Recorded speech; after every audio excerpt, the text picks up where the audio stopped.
यहाँ देखिए फ्रेंड्स, ये आपका क्वेश्चन नंबर 1 है। क्वेश्चन नंबर 1 यहाँ से दिया गया है। हमें इसका क्या करना है, मुख्य मान ज्ञात करना है। अगर आपको किसी भी त्रिकोणमितीय प्रतिलोम त्रिकोणमितीय फलन का अगर प्रांत और परिसर ज्ञात करना है तो सबसे पहले इसका मुख्य मान ज्ञात करना है। तो प्रांत और परिसर, प्रांत तो नहीं परिसर का मान याद होना चाहिए। प्रांत का भी मान याद हो तो हमें उससे कोई मालूम नहीं है। ये देखिए, इसका प्रांत -1/2 √3/2 2 -1 -1/2 -√3। हमें इसका परिसर ज्ञात करना है। परिसर मतलब मुख्य मान ज्ञात करना है। तो मुख्य मान हम बहुत आसानी से ज्ञात कर सकते हैं, ये भी मालूम है। साइन इनवर्स का मुख्य मान जो होता है मैंने अभी आपको बताया है। तो चलिए हम इसको ज्ञात करते हैं। तो सबसे पहले जो भी आपका यहाँ पर प्रतिलोम त्रिकोणमितीय फलन दिया गया होता है उसको हम बराबर x, y, z, थीटा, पाई कुछ भी मान सकते हैं, ठीक है। तो मैं यहाँ पर इसको कुछ भी मान लेता हूँ, थीटा मान लूँ क्या। चलिए हम इसको मान लेते हैं। यहाँ पर मैं इसको हल कर लेता हूँ, ठीक है ना, हल। तो यहाँ से मैं लिख देता हूँ साइन इनवर्स -1/2 बराबर कुछ भी मान लीजिए आप, x मान लेते हैं, हम x मान लेते हैं, ठीक है। तो यहाँ से क्या होगा, साइन इनवर्स इधर आएगा तो वो आपका पॉजिटिव में हो जाएगा। तो आप लिख सकते हैं साइन इनवर्स और साइन x बराबर क्या आ जाएगा, यहाँ से -1/2 आ जाएगा, ठीक है। कैसे यह चेंज होता है आपको तो मैं बताया नहीं, मैं आपको यहाँ से बता देता हूँ। देखिए यहाँ पर अगर आपके पास कुछ भी प्रतिलोम त्रिकोणमितीय फलन है, जैसे आपका मान लीजिए साइन 30 डिग्री का मान कितना होता है, साइन 30 का मतलब π/6। इसका मान कितना होता है, साइन π/6 का मान होता है आपका 1/2 होता है, ठीक है ना। यह इसका प्रांत होता है, यह इसका परिसर होता है। यह इसका प्रांत होता है, यह इसका परिसर होता है। किस में, त्रिकोणमितीय फलन में होता है। लेकिन प्रतिलोम त्रिकोणमितीय फलन में यह इसका प्रांत बन जाता है और यह इसका परिसर बन जाता है, ठीक है ना। अगर हम इसको साइन को दूसरे लेफ्ट साइड में भिजवाएं तो ये हो जाएगा π/6 = ये हो जाएगा साइन इनवर्स 1/2। तो बस आपको ये देखना है कि साइन में 1/2 का मान किस में होता है। तो हम लोग जानते हैं साइन का जो 1/2 मान होता है, इसका प्रांत 1/2 होता है, वो होता है वास्तव में π/6 पर होता है। तो साइन जब आपका राइट हैंड साइड में हो जाएगा तो आपका इनवर्स बन जाएगा। और उसके बाद से देखना है कि 1/2 का मान कितना होता है, तो ये हो जाएगा 1π/6। यदि मैं आपसे ये पूछूँ क्या कि यहाँ से साइन इनवर्स √3/2 का मान कितना होता है, तो आपको तुरंत लिखकर बताना है कि साइन में जो √3/2 होता है π/3 यानी कि 60 डिग्री के लिए होता है। तो इसका मान कितना हो जाएगा, π/3 हो जाएगा। सिंपल है ना, कर सकते हैं। और ये देखिए, और उसके बाद से ये देखना है कि जो π/3 आ रहा है क्या इसके परिसर के बीच में उपस्थित है। तो परिसर इसका होता है -π/2 से लेकर +π/2, माइनस से लेकर +90 तक, -90 से लेकर +90 और 60 उसके बीच में आता है, π/3 तो उसके बीच में आता है। तो इसका परिसर ये हो जाएगा, ठीक है। एक मैं और एग्जांपल देता हूँ ताकि कहीं आपको कन्फ्यूजन ना हो, ठीक है। यहाँ पर मैं इसको दे रहा हूँ, इसको मैं मिटा रहा हूँ। यहाँ देखिए, ध्यान से देखिएगा, ओके। ये काला कलम से रहेगा। जैसे अगर मैं आपसे कहूँ कि कॉस इनवर्स ये बताइए -π/6 यह किसका मान होता है, तो उसके बाद से आपको π/6 क्यों लिख रहे हैं भैया, कॉस इनवर्स 1/2, ठीक है ना। अगर मैं ये लिखूँ कि कॉस इनवर्स -1/2, इसका क्या परिसर ज्ञात कीजिए, इसका मुख्य मान ज्ञात कीजिए। तो आप कैसे ज्ञात करेंगे, तो सबसे पहले आपको ये देखना है कि क्या कास में 1/2 किसका मान होता है, 60 का मान होता है, यानी कि ये हो जाएगा वास्तव में π/3 की ओर हो जाएगा, ठीक है ना। लेकिन आगे क्या होगा, माइनस है तो माइनस लग जाएगा, -π/3। इसका जो परिसर आएगा कास का, इसका जो मान -π/3 आएगा।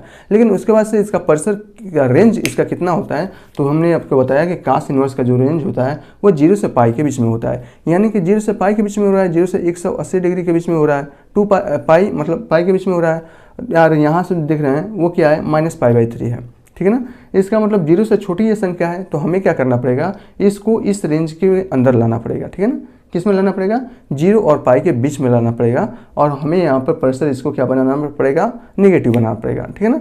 उसका मुख्य मान -1/2 ही आएगा, उसका जो प्रांत आएगा -1/2 ही आएगा। लेकिन उसका जो परिसर हमेशा 0 और π के बीच में लाना है। तो 0 और π के बीच में लाना है तो हमें ये देखना पड़ेगा कि काश ये आपका ऋणात्मक है ना, तो काश ऋणात्मक किस चतुर्थांश में होता है, तो दूसरे और तीसरे में होता है, ठीक है ना।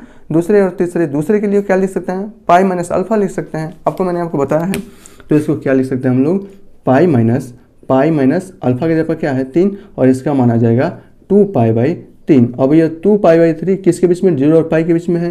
तो बहुत बढ़िया, 0 और π के बीच में 2π/3 आ गया। और देखेंगे कॉस इनवर्स -1/2 किस पर, 2π/3 पर होता है। इसका मतलब cos 2π/3 का मान ज्ञात करेंगे तो उसका मान हमेशा -1/2 ही आएगा, ठीक है, ओके। इतना मुझे समझाना था, मुझे लगता है कि आपको समझ में आ गया होगा। अब यहाँ देखिए साइन एक्स बराबर 1/-1/2, या हम इसे चाहें तो हम इसे इस प्रकार लिख सकते हैं। कैसे लिख सकते हैं? हम इसको लिख सकते हैं साइन एक्स बराबर, इसका मान कितना होता है, साइन -1/2 यानी कि π/6 का मान होता है, ठीक है ना। या हम चाहें तो इस प्रकार लिख सकते हैं साइन एक्स बराबर माइनस साइन π/6, ठीक है ना। अब नीचे हमें लिखना पड़ेगा, चूँकि साइन इनवर्स का ये आपका क्या है, सॉरी साइन एक्स का मान है, हाँ सही है, तो हमें लिखना पड़ेगा साइन इनवर्स का जो मुख्य मान होता है वह किसके बीच में होता है, -π/2 और π/2 के बीच में होता है। और इसका मान कितना आया, -π/6 आया है। इसका मतलब -π/2 और π/2 के बीच में आया है। अतः यहाँ से जब कंपेयर करेंगे तो x का मान क्या आ जाएगा, x का मान π/6 आ जाएगा, ठीक है ना। तो यहाँ से मान हो जाएगा, हम लिखेंगे अतः या चूँकि क्या साइन इनवर्स का परिसर क्या होता है, परिसर बोल सकते हैं ना, हाँ परिसर कितना -π/2 से लेकर π/2 तक होता है, ठीक है ना, होता है। अतः यहाँ से x बराबर क्या आ जाएगा, -π/6 आ जाएगा। और x बराबर हमने माना क्या था यहाँ से, साइन इनवर्स -1/2 और इसका मान कितना आ गया, -π/6 आ गया। और यही आपका आंसर है, ठीक है। सब में ऐसा करना है, साइन इनवर्स का मुख्य मान लिखना है, या चाहे तो परिसर लिखना है, कुछ भी आप लिख सकते हैं, मुख्य मान या परिसर, उसके बाद से आपको इसको सॉल्व करना है। यहाँ देखिए cos इनवर्स √3/2, चलिए हम इसको भी करते हैं ना। तो हम इसके बराबर क्या मान लेंगे, हमेशा x या y, चलिए हम इस बार y मान लेते हैं। तो यहाँ से हो जाएगा cos y बराबर क्या हो जाएगा, √3/2 हो जाएगा। √3/2 इसका मतलब ये कितने कास में कितने डिग्री, कितने अगर पर्सन में देखा जाए रेडियन में कितने रेडियन का मान कितना होता है, √3/2 होता है। तो हम लोग बता सकते हैं कितना का होता है, 30 डिग्री का होता है। तो हम इसको लिख सकते हैं cos π/6 लिख सकते हैं। अब हमें ये देखना है कि इसका जो मुख्य मान होता है, परिसर होता है, वह उसका परिसर किन किन के बीच में होता है, 0 से लेकर पाई, कास के लिए 0 से पाई के बीच में होता है। और जो हमारे यहाँ पर परिसर आया है π/6 वो किसके बीच में आया है, 0 से पाई के बीच में आया है। तो यहाँ से जब हम कंपेयर करेंगे तो यहाँ से हो जाएगा y बराबर π/6, ठीक है ना। और y हमने किसको माना है, cos इनवर्स √3/2 को हमने y माना है, और ये हो जाएगा π/6 और यही इसका मान हो जाएगा।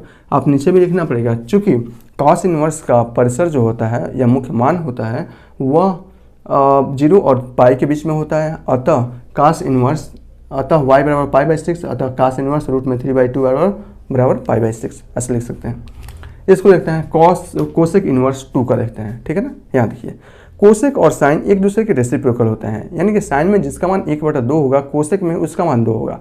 साइन में 1/2 होता है 30 डिग्री का, तो कोसेक में इसका मान कितना होगा, 30 डिग्री का होगा, ठीक है ना। अगर हम इसको x माने तो यहाँ से हम लिख सकते हैं कोसेक x बराबर 2, या हम लिख सकते हैं और कोसेक x बराबर कोसेक कितना π/6 लिख सकते हैं। और जब हम यहाँ से कंपेयर करेंगे तो यहाँ से हो जाएगा x बराबर π/6 हो जाएगा, ठीक है ना। अब ये उसके बाद से देखना है कि इसका जो कितना परिसर आया है, यानी कि जो मुख्य मान आया है, वह मुख्य शाखा के मान आया है, वह उसका रेंज कितना होता है। कोसेक में देख लीजिए, कोसेक में जो रेंज होता है -π/2 से लेकर π/2 के बीच में होता है, और π/6 इसके बीच में है। तो यहाँ से क्या हो जाएगा, x बराबर क्या माने थे हमने, कोसेक इनवर्स 2, और इसका मान कितना आ गया, π/6 आ गया। नीचे आपको क्या लिखना है, चूँकि कोसेक इनवर्स का मुख्य मान -π/2 से लेकर +π/2 के बीच में होता है या बराबर होता है, या आप ऐसे लिख सकते हैं 0 को छोड़कर। अतः कोसेक इनवर्स 2 बराबर क्या होगा, π/6 होगा, ठीक है। यहाँ लिखिए tan इनवर्स √3, यहाँ से अब आ गया आपका थोड़ा सा इसमें मज़ेदार क्वेश्चंस आ गए हैं। इसको हम सबसे पहले क्या करेंगे, जब हल करेंगे तो चलिए इसको मैं किससे रेड से करा देता हूँ, ठीक है ना। यहाँ देखिए हम इसको कुछ भी मान सकते हैं, x y कुछ भी मान सकते हैं। तो यहाँ से हो जाएगा tan x बराबर -√3 हो जाएगा, सिंपल है, ओके। यहाँ से कर सकते हैं tan x बराबर, और ये कितना होता है आपका tan, और इसको √3 कितना 60 डिग्री का मान होता है, इसका मतलब π/3, तो हम लोग लिख सकते हैं -π/3। उसके बाद से देखेंगे कि जो tan x है, tan इनवर्स का मुख्य मान कितना होता है, मुख्य शाखा के परिसर या मुख्य मान कुछ भी आप कर सकते हैं। इसमें क्या लिखा है, मुख्य शाखा का परिसर लिखा है तो आप परिसर भी बोल सकते हैं या मुख्य शाखा का परिसर भी बोल सकते हैं, मुख्य मान भी बोल सकते हैं। तो tan इनवर्स का जो मुख्य शाखा का जो परिसर होता है -π/2 से लेकर π/2 के बीच में होता है, ना -π/2 होता है ना +π/2 होता है, उसके बीच में होता है। और क्या है, यहाँ पर जो मान आया है वो -π/3 आया है, ठीक है ना। क्या इसके बीच में है? हाँ है। जब इसके बीच में है तो यहाँ से हम सिंपल वे से ज्ञात कर सकते हैं। देखिए तो यहाँ से हो जाएगा, कंपेयर करेंगे तो हो जाएगा x बराबर -π/3, ठीक है ना। x किसको माने थे हमने? x जो हमने माना था वो आपका tan इनवर्स -√3 था और इसका मान कितना आया है? -π/3 आया है। तो हम लोग लिखेंगे नीचे, चूँकि tan इनवर्स का मुख्य शाखा का जो परिसर होता है -π/2 से लेकर +π/2 के बीच में होता है, अतः क्या होगा, इसका जो मुख्य शाखा का परिसर आएगा -π/3 आएगा। ये करने का मतलब ये है कि अगर tan में -π/3 लेते हैं तो इसका मान कितना आ जाएगा? -√3 होता है, ठीक है ना। यहाँ देखिए आपका 5 है, इसमें थोड़ा सा दम है, इसको भी मैं यहाँ पर हल करा देता हूँ, ठीक है ना। यहाँ देखिए हम सबसे पहले इसको x या y कुछ भी मान लेंगे, उसके बाद से cos इनवर्स को जब राइट हैंड साइड में ले जाएंगे तो प्लस हो जाएगा, तो ये cos इनवर्स बराबर आ गया -1/2, ठीक है ना। और यहाँ से देखेंगे cos x बराबर हो जाएगा आपका cos, और ये हो जाएगा माइनस कितना ये कितने का मान होता है? π/3 का होता है ना, π/3 60 डिग्री का मान होता है। या हम ये कह सकते हैं cos x बराबर -cos π/3, ठीक है ना, -cos π/3 या -cos ना, तो सिर्फ यही लिखिए, ठीक है ना। यहाँ से कंपेयर कीजिए करेंगे तो यहाँ से हो जाएगा x बराबर -π/3। लेकिन इससे पहले आपको ये जांच करना पड़ेगा कि cos इनवर्स का मुख्य शाखा का परिसर कितना होता है। तो cos इनवर्स का मुख्य शाखा का परिसर 0 से π के बीच में होता है, और हमारा मान जो आया है वो ऋणात्मक में आया है। होता किस में है? पॉजिटिव में होता है, और 0 से लेकर 180 के बीच या π के बीच में होता है। और हमारा जो आया है वो नेगेटिव में आया है। क्या? नेगेटिव में आया है। तो हमें अब क्या करना पड़ेगा, ये देखना पड़ेगा किस चतुर्थांश में cos नेगेटिव होता है। तो दूसरे और चौथे चतुर्थांश में cos नेगेटिव होता है। चौथा चतुर्थांश नहीं ले सकते, क्यों?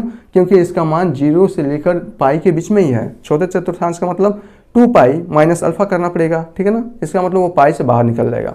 दूसरा चतुर्थांश लेंगे क्योंकि वो π माइनस अल्फा करना पड़ेगा। जब आप π माइनस अल्फा करेंगे इसका मतलब π से छोटा ही तो वैल्यू ले रहे हैं, ठीक है ना। तो हम लोग इसको लिख सकते हैं क्या, cos x बराबर cos और π माइनस अल्फा की जगह पर क्या है आपका π/3 है, ठीक है ना। जब इसे सॉल्व करेंगे तो ये हो जाएगा cos 2π/3 हो जाएगा, ठीक है ना। और ये हो जाएगा आपका cos x। उसके बाद से ये देखिए जो इसका परिसर 2π/3 है, क्या वो अब 0 और π के बीच में है? तो हाँ, अब ये 0 का π के बीच में है। तो यहाँ से हो जाएगा, कंपेयर करेंगे तो x बराबर हो जाएगा 2π/3, और x का मान यहाँ से क्या है? x का मान हमने जो लिया था cos इनवर्स -1/2 लिया था, और यही आपका आंसर हो जाएगा। आपको यहाँ से नीचे लिखना पड़ेगा cos इनवर्स के मुख्य शाखा का परिसर -π से क्या होता है, और 0 से π के बीच में होता है। अतः इसका जो मुख्य शाखा का परिसर होगा वो आपका 2π/3 होगा। सिंपल है, कर सकते हैं। यहाँ देखिए इसको हम थोड़ा सा करते हैं अच्छे से, इसको हम लोग करते हैं। tan इनवर्स क्या है? -1 है। अगर हम इसको x मान ले तो यहाँ से हो जाएगा tan x बराबर -1, ठीक है ना। अगर हम कंपेयर करें तो ये हो जाएगा tan x बराबर -tan π/4 या tan -π/4, ये हो जाएगा, ठीक है ना। अब यहाँ से देख सकते हैं। अब उसके बाद से आपको ये चेक करना है कि tan में इसका जो परिसर होता है, tan की मुख्य शाखा, tan इनवर्स की मुख्य शाखा का परिसर वो -π/2 से π/2 के बीच में होता है, और जो मान आया है वो ऐसे के बीच में आया है। तो हम यहाँ से लिख सकते हैं क्या, कंपेयर करेंगे तो x बराबर हो जाएगा -π/4, और उसके बाद से लिखना है क्या, tan इनवर्स की मुख्य शाखा का परिसर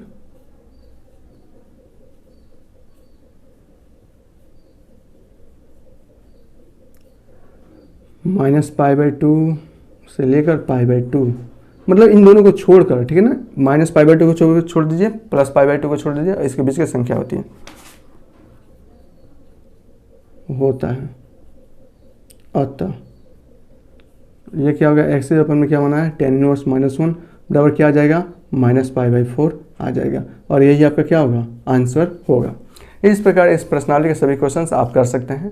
बाकी इसमें बचा हुआ क्वेश्चंस है वो मैं करा दूं या नहीं कराऊं, वो तो आप कर लेंगे। तो इसमें का बचा हुआ क्वेश्चंस मैं करा ही देता हूं ताकि आपको कहीं पर प्रॉब्लम ना हो, ठीक है ना।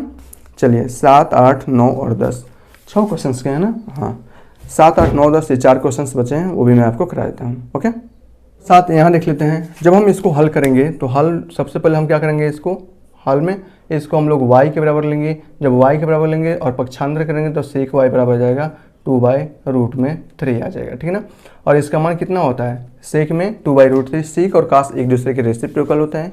cos में जिसका मान रूट में 3/2 होगा, sec में उसी एंगल का मान 2/√3 होगा, ठीक है ना। तो उस cos में देखा जाए तो cos में इसका मान होता है π/6 पर होता है, ठीक है ना। तो इस sec में भी इसका मान π/6 पर होगा, तो हम इसको लिख सकते हैं sec π/6। उसके बाद से आपको क्या चेक करना है, इसका जो परसर होता है sec इनवर्स x का जो परसर होता है sec इनवर्स का, वो कहाँ से कहाँ तक होता है। तो आपका 0 से लेकर पाई के बीच में होता है, लेकिन उसमें से π/2 नहीं होना चाहिए, ठीक है ना, क्योंकि π/2 पर sec इनवर्स का मान इनफाइनाइट इनडिटरमाइन हो जाएगा। ओके, तो इसका मान क्या 0 से पाई के बीच में आ रहा है, हाँ इसका मान 0 से पाई के बीच में आ रहा है, तो यहाँ से हो जाएगा आपका। हम लिखेंगे अतः क्या लिखेंगे, सेक इनवर्स के मुख्य शाखा का परिसर कितना होता है, 0 से पाई और -π/2 को छोड़कर होता है। अतः यहाँ से हो जाएगा y बराबर कितना, π/6 हो जाएगा, ठीक है ना। या y हम किसको माने हैं, सेक इनवर्स 2/√3 को y माने हैं, और इसका जो मान आएगा वो आपका π/6 आएगा, ठीक है।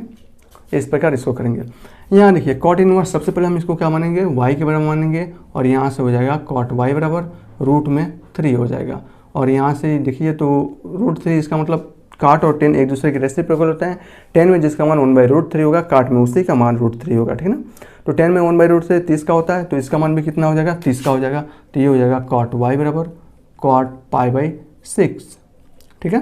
ओके, तो यहाँ से जब कंपेयर करेंगे तो y बराबर π/6 होगा। तो सबसे पहले ये तभी होगा जब आपका मुख्य शाखा का परिसर, इसके मुख्य शाखा का इसका जो परिसर होगा उसके बीच की भी ये वैल्यू होगी। मुख्य शाखा का परिसर काट में किसका होता है, 0 से पाई के बीच में होता है ना, तब जाकर ये π/6 इसके बीच में है, तब इसका मान π/6 आएगा।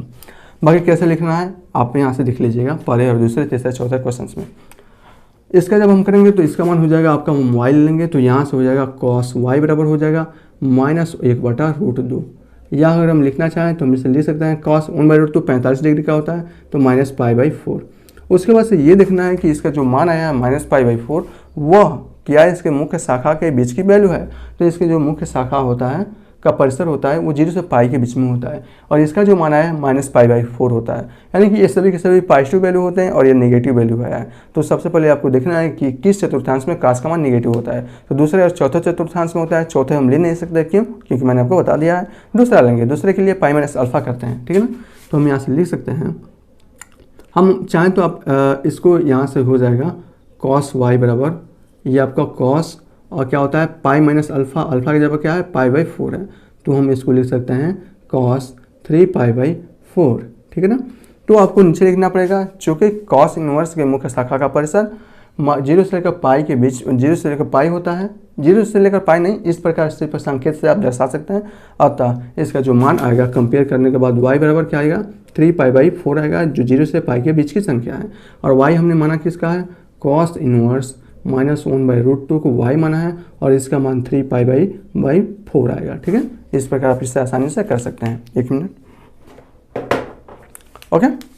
चलिए इसका भी देख लेते हैं। कोसेक इनवर्स क्या है, -√2 है। जब हम इसको करेंगे तो हम इसे लिख सकते हैं, यहाँ से इसको y के बराबर कर लीजिएगा, तो यहाँ से हो जाएगा कोसेक y बराबर -√2। कोसेक और साइन एक दूसरे के रेसिप्रोकल होते हैं। साइन में जिसका मान 1/√2 होगा, उसी एंगल का मान कोसेक में √2 होगा, ठीक है ना। तो अगर देखा जाए तो क्या है, √2 है ना, 1/√2 45 का होता है, तो इसका मान 45 का होगा। तो चाहे तो हम इसे लिख सकते हैं कोसेक -π/4। अब उसके बाद से क्या चेक करना है, इसका परिसर चेक करना है। तो परिसर कोसेक क्या होता है, -π/2 से लेकर π/2, और ये क्या है π/4, अतः इसके बीच का है। तो यहाँ से जब आप कंपेयर करेंगे तो ये हो जाएगा -π/4, और y की वैल्यू क्या है, कोसेक इनवर्स -√2। तो इस प्रकार सभी क्वेश्चंस आप आसानी से कर सकते हैं। बचा हुआ क्वेश्चंस आपका है 11, 12, उसके बाद से 13 और 14 है, ठीक है ना। यहाँ देखिए मैं आपको 13 भी करा देता हूँ, 11 और 12 ये भी करा देता हूँ, ठीक है।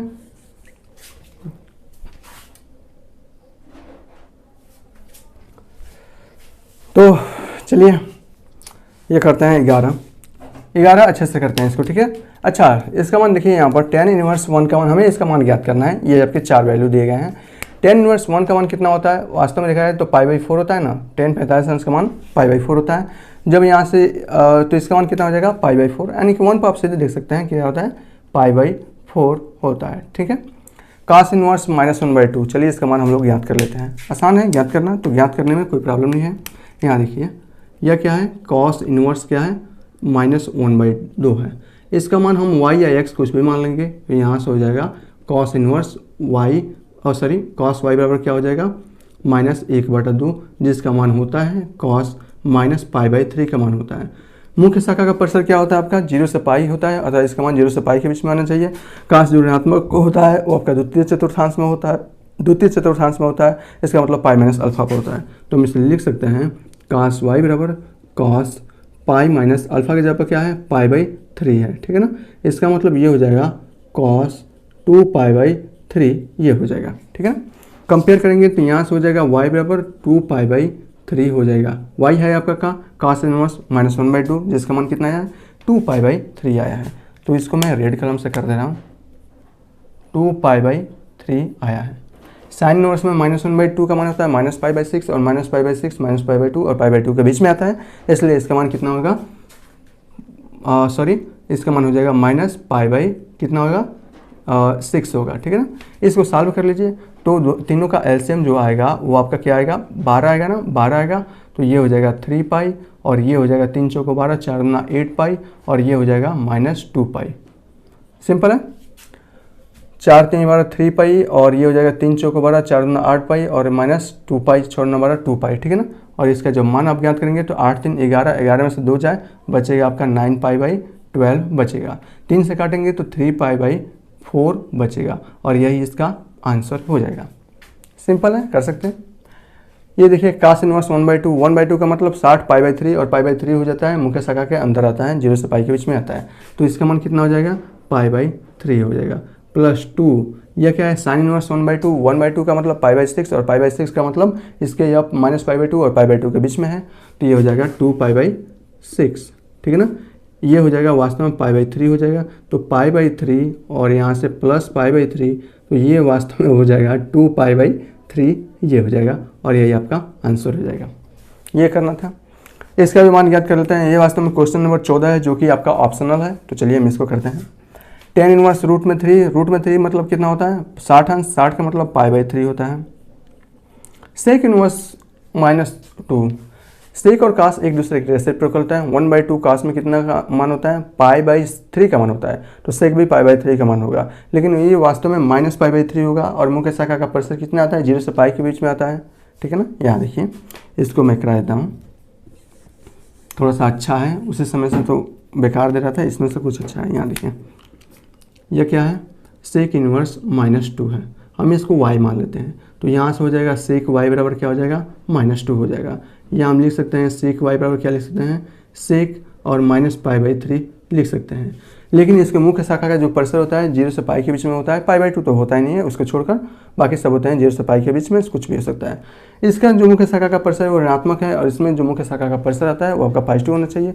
तो सेक पॉजिटिव किस में होता है, ऋणात्मक किस में होता है, दूसरा और चौथे में होता है। चौथा हम ले नहीं सकते, दूसरा लेना पड़ेगा, दूसरे के लिए पाई माइनस अल्फा करते हैं। ठीक है ना, तो ये हो जाएगा आपका सेक y बराबर सेक पाई माइनस अल्फा की जगह π/3 कर देंगे। ठीक है ना, तो यहाँ से हो जाएगा सेक y बराबर ये हो जाएगा सेक और ये हो जाएगा 2π/3, तो यहाँ से हो जाएगा y बराबर 2π/3 ये हो जाएगा। ठीक है, ओके। तो इसके जगह पर हम क्या लिख सकते हैं माइनस, इसके जगह पर क्या लिख सकते हैं 2π/3 लिख सकते हैं, और इसका जब मान ज्ञात करेंगे तो ये हो जाएगा -π/3 हो जाएगा। इसका जो मान आएगा वो क्या आएगा -π/3, और हम यहाँ से देख लेते हैं जो ऑप्शन है आपका ऑप्शन नंबर बी इसका आंसर होगा। ठीक है ना, 14 का 13 में दिया है साइन इनवर्स x बराबर y, तो इसके मुख्य शाखा का परिसर क्या होता है आपको मालूम है।